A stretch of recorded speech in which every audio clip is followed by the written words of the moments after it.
Luciano, it's a pleasure to have you here today. Right now you're in Full of Sound Studios. You did some work with these guys inside here in the studio. What do you think of the Full of Sound Studios? Well, I must firstly say thanks to the Almighty for making all things possible. And I greet you in the mighty name of His Majesty Emperor Haile Selassie. Jah Rastafari. I really give thanks to know that these musicians are so livicated, I don't say dedicated, livicated to their work and to their mission and to the music. Because this is a tradition that is dying out because of the revolution of the computer. One man was gone in one bathroom and a bedroom and just decided it's gonna make some beats. Music got to be more than beats, man. Whoever bring it live, there was a beginning. And so it is. For the Ebony Nation. Come in. I remember when.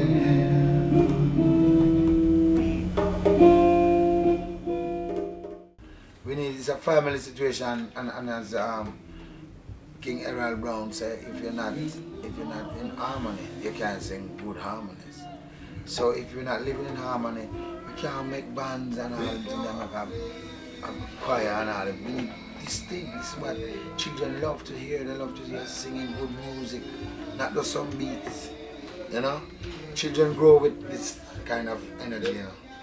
You know, if for example, no matter how miserable a child is, when you take out your guitar and start picking, a child calm down and want to know what's making those sounds.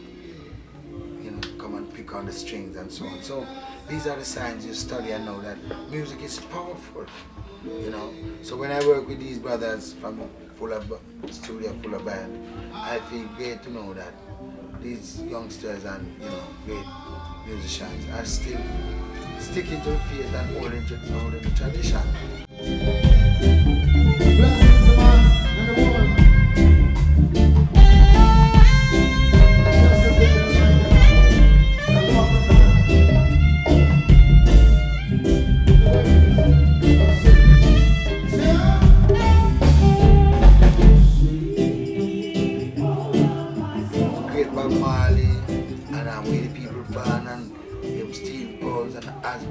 You think about third world and Israel vibration. It's a generation of people, musicians, singers and players of instruments that continue to do the works and carry on the mission. Of course. So listening to the music, and you have the foundation of loving reggae music, right here in the studio.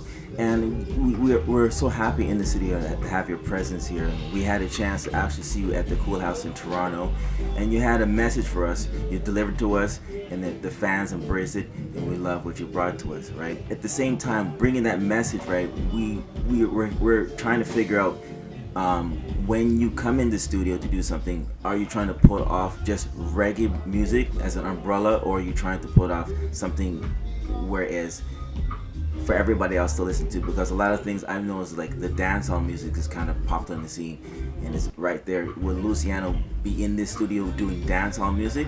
Well, I don't see myself getting into jiggy right now at time, because the two variations of music, life has two different variations. One with the fast, on the fast lane, and one on a more steadfast lane. Yes. I want to be more steadfast than moving fast. You see certain music that some people are not making music anymore, they're making music. Abusing the music and abusing the minds of the people.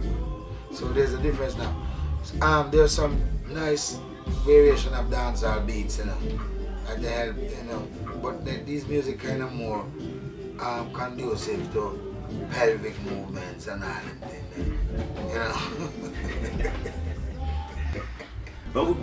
But listen, we've seen you on the stage, and I've seen that you have so much energy, and you have basically, to myself, maybe Lucian's got his own dance going on there. Yeah, well, I see the flares, all the crazy stuff going on, just to entertain the fans. How do you keep up doing that for so many years? That's a good one, man. I'm telling you. I like the way you put it. You know? But you said you do get jiggy. But you know what I find? Hey, you know what man? I find no, it's not really jiggy. I get busy. Alright, okay. I correct myself. Come on, get jiggy. Busy. This jiggy dance, you see them swagging and all them things, before you know they get a flagging, man.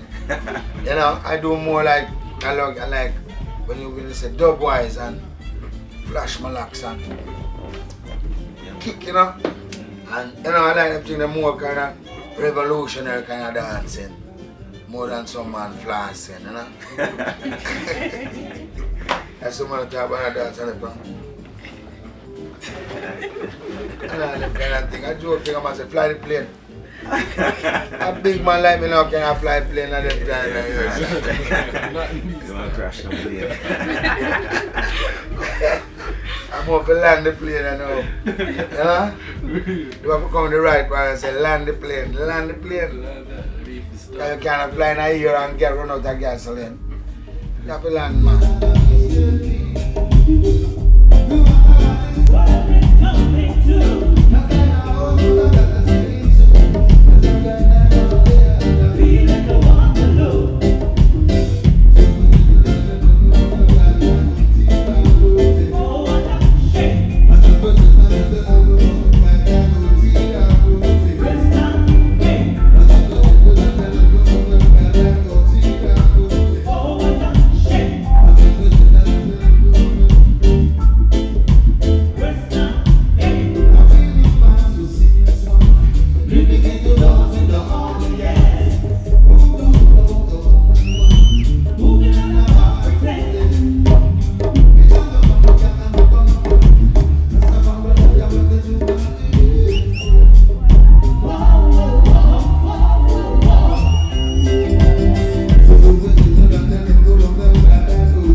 Tell you because Mr. Philip we have lost a great man.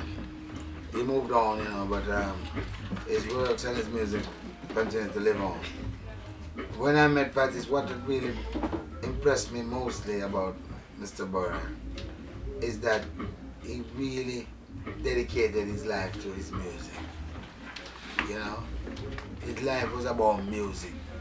Like he would spend hours in the studio and then he had a lot of tapes because I used to go shopping to find a good label or stable or a good producer.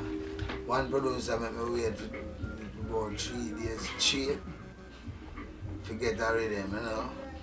And then when I met Fatis had tapes upon tapes. So this really shocked me and I said, man, this is great. So I really admire that. And when you do a song, Fatis calling Mr. Fraser and the harmony singers and get the saxophone and get Mr. Stan Robbie, you know, Brother Bo P to play the guitar and overdub and, you know, he really, really put some effort in it. And this is why the music is so nice.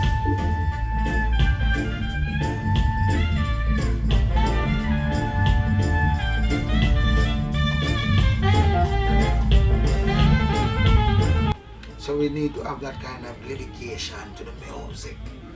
More than just one man, same man could play and play some beats. I did an album with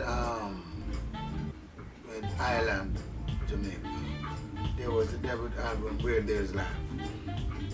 It was distributed by Ireland. It was a deal that we made with Mr. Chris Blackwell of Ireland Record. The deal went well because we had 2 major albums like Where There's Life and Messenger. And they did great. Even until today, they're still selling, you know.